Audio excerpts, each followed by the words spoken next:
Sabe, uma das coisas mais impressionantes hoje em dia é ver uma inteligência artificial como o ChatGPT escrever um e-mail, criar um poema ou até mesmo gerar código, né? Hoje, a gente vai desvendar o segredo por trás dessa mágica, entendendo como esses grandes modelos de linguagem realmente aprendem. Essa é a grande pergunta que a gente vai explorar. Parece feitiçaria, não é? Uma máquina que consegue conversar, criar, até programar. Mas olha, por trás disso tudo, tem um processo bem metódico e é exatamente esse processo que a gente vai detalhar agora, passo a passo. Bom, para começar, vamos falar da tal inteligência. Essas habilidades todas não aparecem do nada. Elas são o resultado de uma fase super intensiva e, vamos ser sinceros, caríssima, chamada de pré-treinamento. É aqui nessa fase que toda a base de conhecimento do modelo é construída, sabe? Tijolo por tijolo. Então, por onde esse processo todo começa? Bom, como qualquer bom aluno, tudo começa com material de estudo. E para iniciar esse treinamento, o primeiro ingrediente é, sem dúvida nenhuma, o mais importante de todos: os dados. Pensa nisso como se o modelo tivesse acesso a uma biblioteca gigantesca, do tamanho da internet mesmo, que ele vai ler para aprender.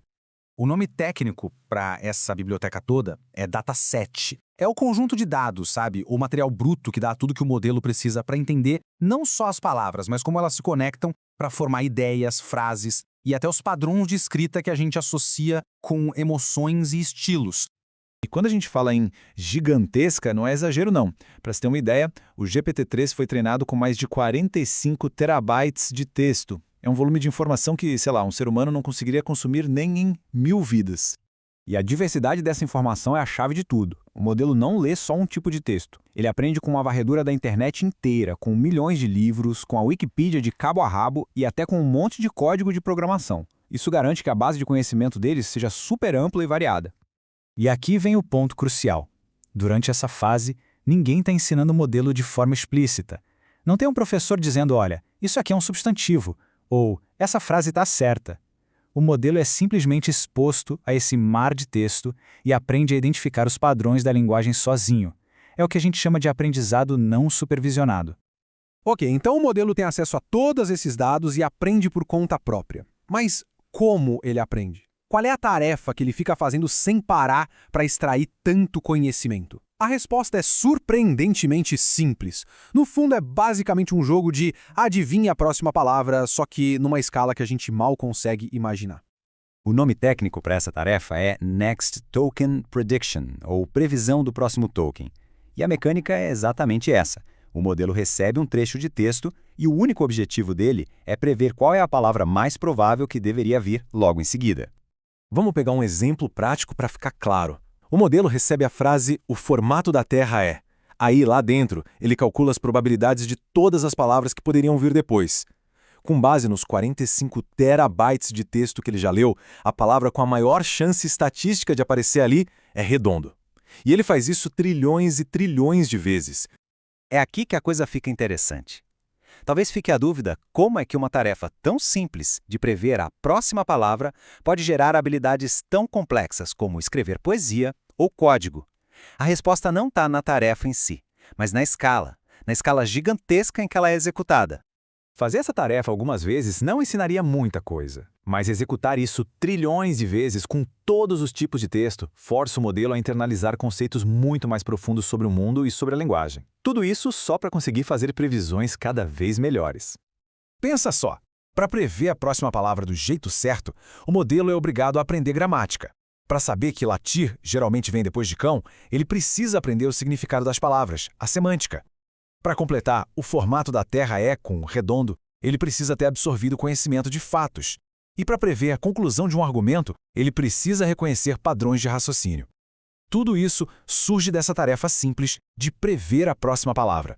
Certo, a gente entendeu a tarefa, mas como exatamente o modelo aprende e melhora com o tempo? Isso acontece por meio de um ciclo de otimização interna que não para. Um processo em que ele, literalmente, vai se ajustando para errar menos na próxima tentativa. O objetivo final desse ciclo é bem claro: ajustar bilhões de conexões internas que a gente chama de parâmetros. Pensa nesses parâmetros como se fossem os botões de uma máquina gigantesca.